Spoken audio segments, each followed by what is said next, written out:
Today's story, we will take a deep dive into everything shaping the Cowboys offseason so far. We will talk about coaching changes, roster uncertainty, free agency pressure, and most importantly, the future of the running back position. We'll explore why the Cowboys moved on from defensive coordinator Matt Eberflus, what that decision says about the team's direction, and how one major free agent situation could define Dallas' identity going forward. We are not here for hot takes or quick reactions. This is a long-form conversation, a full breakdown meant to give context, clarity, and perspective. By the end of this episode, you'll understand not just what the Cowboys might do, but why these decisions matter so much. The Cowboys enter the offseason under the microscope. The Dallas Cowboys never experience a quiet offseason. Whether the team wins big or falls short, the spotlight is always on them. This year is no different. After a disappointing campaign marked by inconsistency and defensive struggles, Dallas entered the offseason knowing change was inevitable. Fans expected accountability. Analysts demanded answers, and the front office responded quickly. The firing of defensive coordinator Matt Eberflus was the first major domino to fall, and while it may not have shocked anyone, it set the tone for everything that followed. This move was not just about one coach. It was a signal that the Cowboys understand the urgency of the moment and recognize that standing still is not an option. Why Matt Eberflus had to go?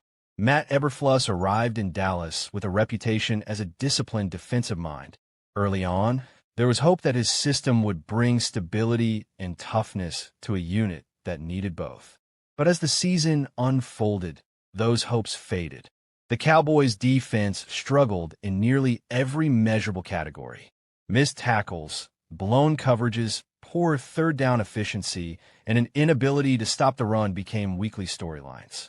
Opposing offenses seemed to find success far too easily, and the defense failed to complement an offense that often did enough to win games. Even after the mid-season trade for Quinnen Williams, which briefly sparked optimism, the improvement was short-lived. The defense showed flashes, but flashes are not enough in the NFL. Consistency wins games, and Dallas simply did not have it. In the end, Eberflus became the most visible symbol of the defense's failures. Letting him go was less about blame and more about reset. The Cowboys needed a fresh start. Coaching changes and what they reveal about Dallas' strategy. Coaching changes are rarely isolated decisions. They usually reflect a broader organizational philosophy. In this case, the Cowboys' decision to move on from Eberflus suggests that the front office is prioritizing immediate improvement over long-term patience. Dallas is not rebuilding. This is a team that believes it can compete now. With veteran stars, a proven quarterback, and playoff expectations, the margin for error is slim. That reality makes every coaching hire, every roster move, and every contract negotiation critically important. The next defensive coordinator will need to deliver results quickly. There will be no long adjustment period. The Cowboys are in win-now mode, whether they admit it publicly or not. The other major question, the future of Javonte Williams. While coaching changes grab headlines, roster decisions often have a bigger impact on the field. One of the most important questions Dallas faces this offseason is whether they can retain running back Javonte Williams. Williams just completed the best season of his career. He was explosive, reliable, and productive. More importantly, he became a central part of the Cowboys' offensive identity. When Dallas needed tough yards, big plays, or a spark, Williams delivered. That kind of performance does not come cheap. And now, the Cowboys face a familiar problem: how to keep a rising star without breaking the bank. Javonte Williams' breakout season in context. To understand why Williams is so valuable, you have to look beyond raw statistics. His impact went deeper than yards and touchdowns. He gave the offense balance. He forced defenses to respect the run. He opened up play-action opportunities and took pressure off the passing game. Week after week, Williams showed vision, power, and patience. He ran with confidence and urgency, traits that are contagious in a locker room. Teammates fed off his energy, and fans quickly embraced him as a core piece of the offense. That kind of production is exactly what teams look for in free agency. And unfortunately for Dallas, they're not the only team that noticed. The financial reality of free agency. Williams played the 2025 season on a one-year, $3 million deal. That contract now looks like a bargain. With free agency approaching, his market value has skyrocketed. According to projections, Williams could command a multi-year deal worth over $20 million. That is a significant investment, especially for a team already managing multiple large contracts across the roster. This is where tough decisions come in. The Cowboys must weigh Williams' importance against their financial flexibility. Paying him means sacrificing resources elsewhere. Letting him walk means replacing a proven playmaker. Neither option is painless. Why the New York Jets are a serious threat. Analysts believe the New York Jets are one of the strongest contenders to sign Williams. The Jets have cap space, a clear need at running back, and a roster that could benefit greatly from his skill set. A projected 3-year, $20 million deal makes sense from their perspective. For Williams, it represents security and recognition. For Dallas, it represents a looming loss. If the Cowboys are unwilling or unable to match that offer, they must be ready with a backup plan or J.K. Dobbins, a possible replacement option. If Williams leaves, the Cowboys will need another running back capable of carrying a significant workload. One name that continues to surface in discussions is J.K. Dobbins. Dobbins' career has been defined by both promise and frustration. When healthy, he is dynamic and efficient. He runs with burst and has proven he can be productive at the NFL level. However, injuries have followed him throughout his career. Missed games and shortened seasons have prevented him from securing long-term stability. That history makes him a risky option, but also a potentially affordable one. Why Dobbins fits the Cowboys situation? From a financial standpoint, Dobbins makes sense. A one-year, $5 million deal is manageable and low risk. It allows the Cowboys to replace much of Williams' production without committing long-term money. For Dobbins, Dallas represents an opportunity. A strong season behind a solid offensive line could rebuild his value and position him for a bigger contract in the future. This type of mutual benefit is common in NFL free agency. Teams take calculated risks, and players bet on themselves. Comparing Williams and Dobbins as players. While Williams and Dobbins are both talented, they are not identical. Williams brings more power and durability, while Dobbins relies on quickness and efficiency. Williams proved he could handle a heavy workload. Dobbins has been more effective in limited stretches. The Cowboys would need to adjust their offensive approach if they make this switch. That adjustment is not impossible, but it requires careful planning and realistic expectations. Lessons from past Cowboys running back decisions. The Cowboys have a long history of difficult running back decisions. From letting productive players walk to investing heavily in others, the results have been mixed. These experiences should inform the current situation. Overpaying can limit flexibility. Underinvesting can weaken the offense. Finding the right balance is critical. The front office must learn from the past if it wants to get this right. The bigger picture, identity and direction. At its core, this offseason is about identity. What kind of team do the Cowboys want to be? Are they built around power football, balance, and control? Or are they shifting toward a more flexible, cost-efficient model? The decisions at defensive coordinator and running back will help answer those questions. They will reveal whether Dallas is committed to continuity or ready for transformation. Why this offseason matters more than most. Some offseasons are about fine-tuning. Others are about survival. This one feels like a turning point. The Cowboys have talent. They have resources. What they need now is clarity. Fans want direction. Players want stability. Coaches want support. How Dallas handles the next few months will shape not only the 2026 season, but the legacy of this current era. Final thoughts. Waiting for the next move. As we wrap up this episode, one thing is clear. The Dallas Cowboys are entering a defining offseason. The firing of Matt Eberflus was just the beginning. The future of Javonte Williams may be the next major test. Whether the Cowboys choose to pay their star running back or roll the dice on a replacement like J.K. Dobbins, the decision will carry consequences. For now, all we can do is analyze, debate, and wait. The answers will come soon enough. Thank you for spending this time with us. Stay tuned because the Cowboys' offseason story is only just beginning, everyone. Today, we're diving deep into a major development coming out of Dallas. The Cowboys have officially moved on from defensive coordinator Matt Eberflus. This decision has already sent shockwaves across the NFL landscape. Whether you agree with the move or not, one thing is clear. Dallas is at a crossroads defensively. This roster still has elite talent, still has playoff expectations, and still plays under the brightest lights in football. So today's episode is all about what comes next. We're going to break down 10 potential replacements, starting from number 10 all the way to the top candidate.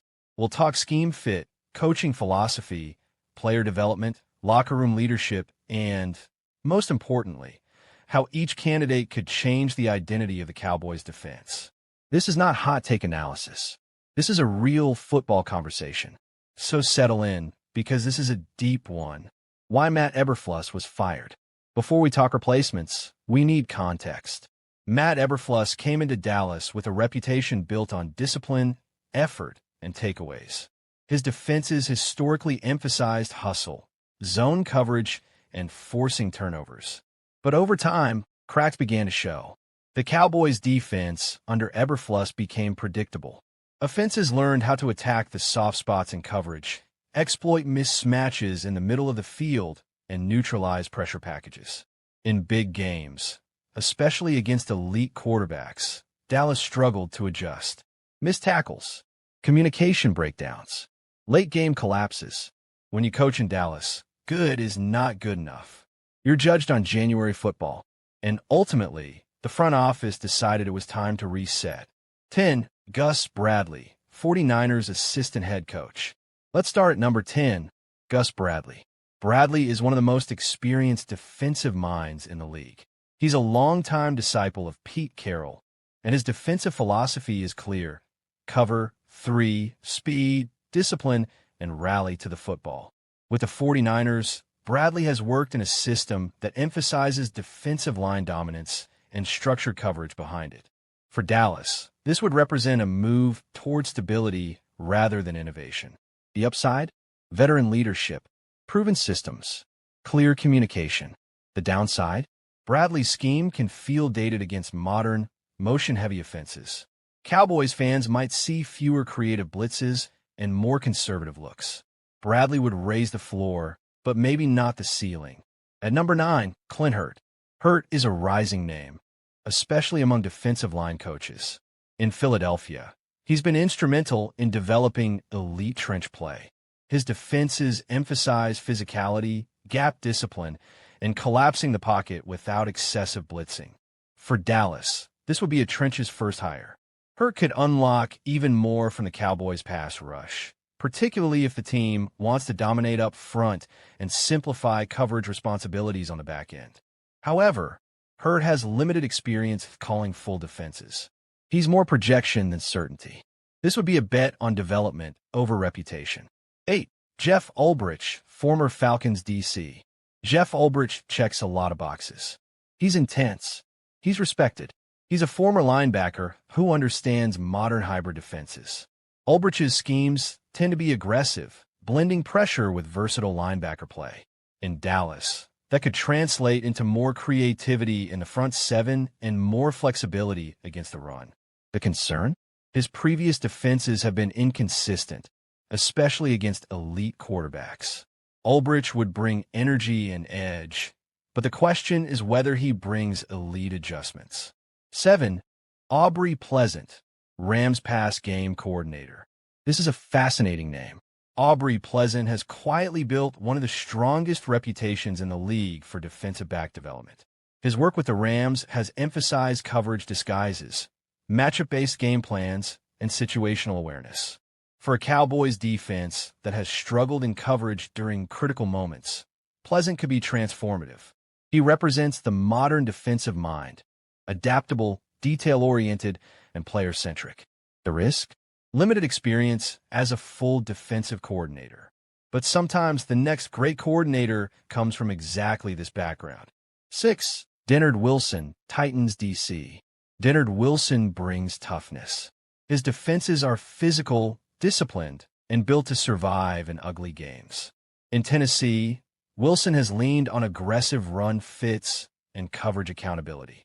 For Dallas, this would signal a shift toward defensive identity over flash. Wilson could help the Cowboys become more reliable in short yardage situations and late-game scenarios. The concern is whether his style maximizes Dallas' speed and athleticism or restricts it. 5. Al Harris, Bears DB coach. Cowboys fans know this name. Al Harris understands the culture, the expectations, and the pressure of Dallas.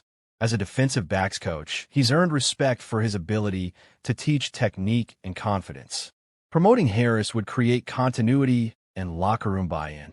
But the leap from position coach to full defensive coordinator is massive. This would be an emotional hire, not necessarily a strategic one. 4. Fired head coaches. This category matters. Recently fired head coaches often become elite coordinators. They've seen everything. They've failed. They've learned. Dallas could target someone hungry, experienced, and eager to rebuild their reputation. This option offers the highest floor, but depends entirely on who becomes available.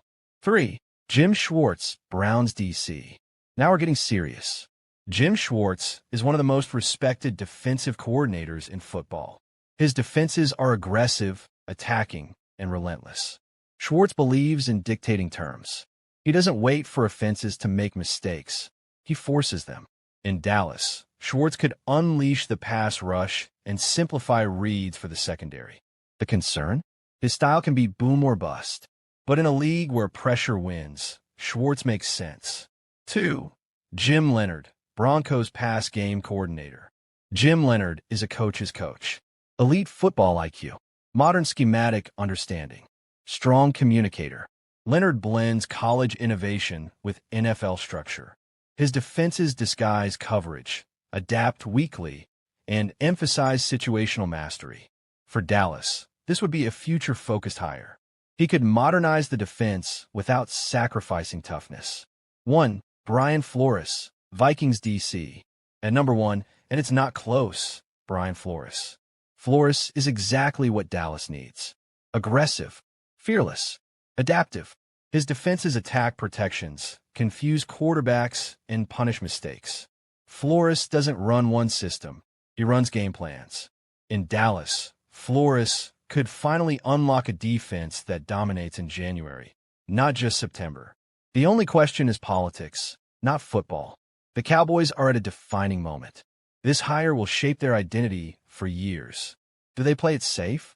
Do they chase innovation? Or do they go all in for dominance? One thing is certain.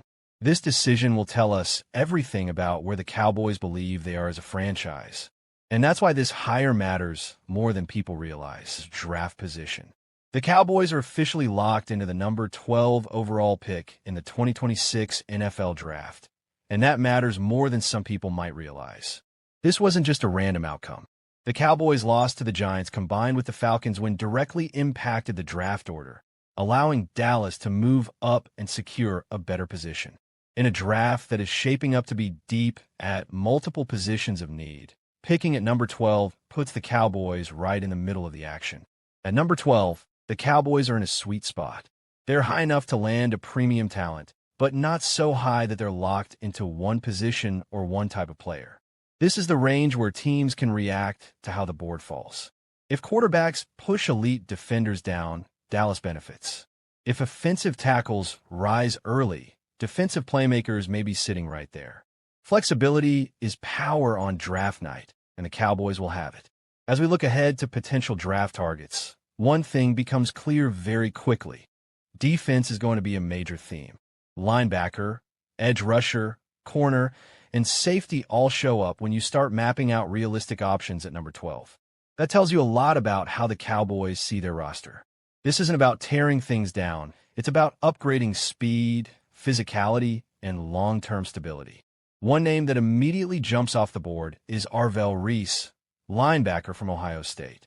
Reese brings size, speed, and instincts, and he fits exactly what modern NFL defenses want at linebacker. He can move sideline to sideline, handle coverage responsibilities, and still come downhill with authority. Drafting a linebacker at 12 might not feel flashy to some fans, but it's the kind of move that stabilizes a defense for years. Reese isn't just a tackler, he's a tone setter. Staying with Ohio State, Sonny Styles is another name to watch closely. Styles is versatile, physical, and comfortable playing in space. He gives you flexibility in how you deploy your defense, whether that's as a hybrid linebacker, safety, or matchup piece against modern offenses. The Cowboys have struggled at times with versatility on defense, and Styles would directly address that issue. This is the kind of pick that defensive coordinators love, even if casual fans have to warm up to it. Then there's Caleb Downs, one of the most exciting defensive backs in the entire draft class. If Downs is available at 12, the Cowboys will have a serious decision to make. He brings instincts, range, and playmaking ability on the back end, something Dallas has been searching for consistently. A safety like Downs can erase mistakes, disguise coverages, and change the way offenses game plan. Drafting him would be a statement that the Cowboys want to control games defensively from the secondary out. Edge rusher is another position that cannot be ignored, and there are several names that make sense in this range. Reuben Bain Jr. out of Miami is a powerful, explosive edge defender who can win with strength and quickness. He brings energy, physicality, and upside. David Bailey from Texas Tech offers a different profile, with speed and bend that translate well to the NFL pass rush game. Keldrick Falk from Auburn is another intriguing option, known for his motor and ability to disrupt plays even when he doesn't get home. The Cowboys know that you can never have enough pass rushers, especially in a conference loaded with elite quarterbacks. Cornerback also looms large, especially with names like Mansour Delane from LSU and Jermid McCoy from Tennessee. Delane brings size and physicality, fitting the profile of an outside corner who can handle press coverage. McCoy offers athleticism and ball skills, giving you someone who can grow into a true number one corner over time. In today's NFL, cornerback isn't a luxury, it's a necessity. If the Cowboys believe one of these players can anchor the secondary, number 12 is exactly where you make that move. Offensively, there are a couple of names worth serious discussion. Jeremy Love from Notre Dame is a dynamic running back with burst, vision, and big playability. Drafting a running back at 12 is always controversial, but if the Cowboys believe Love is a true difference maker, it could reshape their offense. Meanwhile, offensive tackle prospects like Francis Magioa from Miami and Spencer Fano from Utah address long-term needs in the trenches. You win in the NFL by controlling the line of scrimmage, and investing in offensive tackle is investing in the future of your quarterback and your offense. When you step back and look at all of these names together, one thing becomes obvious. The Cowboys are positioned to draft a cornerstone player. This isn't about filling a temporary hole. This is about finding someone who will still matter 3, 4, 5 years down the line. The outcome of week May 18th have felt disappointing in the moment, especially with the loss to the Giants. But in the long view, it reshaped the Cowboys' draft future in a meaningful way. As draft season unfolds, the conversation will evolve. Board will change. Prospects will rise and fall. But the reality won't change. The Cowboys are picking 12th, and that pick could define the direction of this franchise. Whether it's defense, offense, or the trenches, Dallas has an opportunity to get it right. Cowboys Nation will debate, argue, and speculate all the way up to draft night. But when the card is finally turned in, we'll find out exactly how the Cowboys view themselves. This draft isn't just about talent. It's about identity. And at number 12, the Cowboys have a chance to choose who they want to be. Trade debate.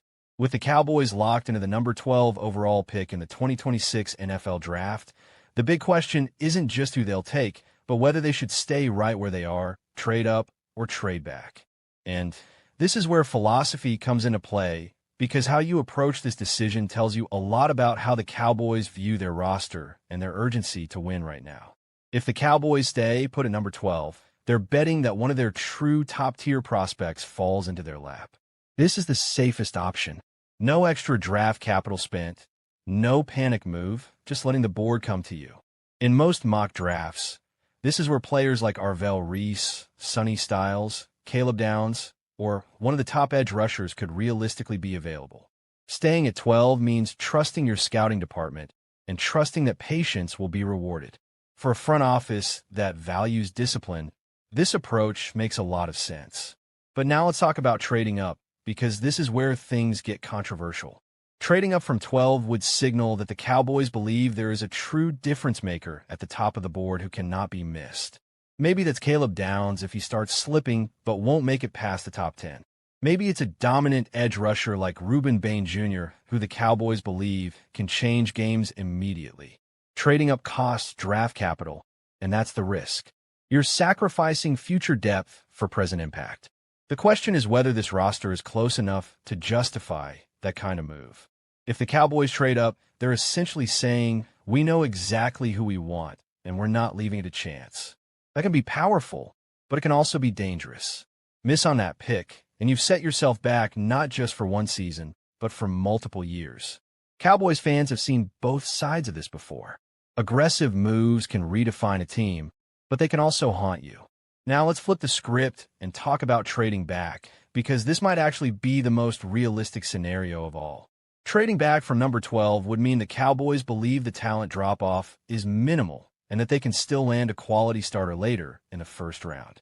This approach aligns perfectly with a team that wants more bites at the apple. More picks mean more chances to hit. If Dallas can move back 5 to 8 spots and still land a corner like Mansour Delane, an edge like David Bailey, or a tackle like Spencer Fano, while adding an extra second or third-round pick, that's a win on paper. The risk with trading back is obvious. You might miss out on your guy. If there's one player you truly believe in and he's sitting there at 12, trading back and watching another team take him can be painful. This is where conviction matters. Do the Cowboys have a clear top target, or do they see this draft as a cluster of similarly graded players? That internal board will decide everything. Now, let's put this into a mock draft context. Imagine the top of the draft goes heavy offense early, quarterbacks, offensive tackles, maybe a wide receiver or two. Suddenly, defensive players start sliding. At 12, the Cowboys could be staring at a dream scenario where Caleb Downs or Arvell Reese is still available. In that situation, trading back becomes much harder to justify. You take the player, turn the card, and don't overthink it. On the other hand, imagine a board where the top defensive names are gone, and you're looking at multiple edge rushers, corners, and offensive linemen with similar grades. That's when the phone should be ringing. That's when a trade back makes sense. You accumulate value, stay flexible, and let the draft come to you. This is how smart teams stay competitive year after year. What about offense? That's where the Jeremiah Love debate comes in. Taking a running back at 12 will divide the fan base immediately. Some will argue he's a game changer who elevates the entire offense. Others will say the value simply isn't there. In a trade-back scenario, drafting Love later in the first round suddenly feels more reasonable. Context matters, and draft position changes perception. When you zoom out, the mock draft and trade debate isn't really about one pick. It's about identity. Are the Cowboys a team that plays it safe and trusts development? Are they a team willing to take a big swing for immediate impact? Or are they a team that prioritizes volume and flexibility? Each option tells a different story about how the Cowboys see their window. At number 12, the Cowboys control their destiny more than people realize. They don't have to force anything. They don't have to panic. But they also can't afford to be passive. The best drafts are proactive without being reckless. As draft night approaches, the Cowboys front office will be judged not just on the player they select, but on the path they chose to get there. Whether they stay, move up, or move back, that decision will echo long after the pick is announced. And for Cowboys Nation, that's what makes this draft so fascinating. This is the part of the year where everything slows down on the field but speeds up behind the scenes. When the games stop, the real work begins, and for this franchise, that work comes with pressure that very few teams in the league truly understand. The Cowboys don't evaluate seasons the same way other teams do. They don't ask if they were competitive or if they showed progress. They ask one question: did this team move closer to a championship? And once again, that question doesn't have a comfortable answer. Right now, The biggest cloud hanging over this offseason is the future of Matt Eberflus. Officially, no decision has been announced. Unofficially, around the NFL, the expectation remains that Eberflus is going to be fired. That expectation didn't come from one bad performance or one ugly loss. It came from pattern, inconsistency, missed opportunities, and a defense that never fully felt like it reached the level it was supposed to reach. In Dallas, you don't get unlimited time to figure things out. The standard is immediate impact, and when that standard isn't met, patience wears thin very quickly. What makes this situation more complex is the timing and the messaging coming from the Cowboys themselves.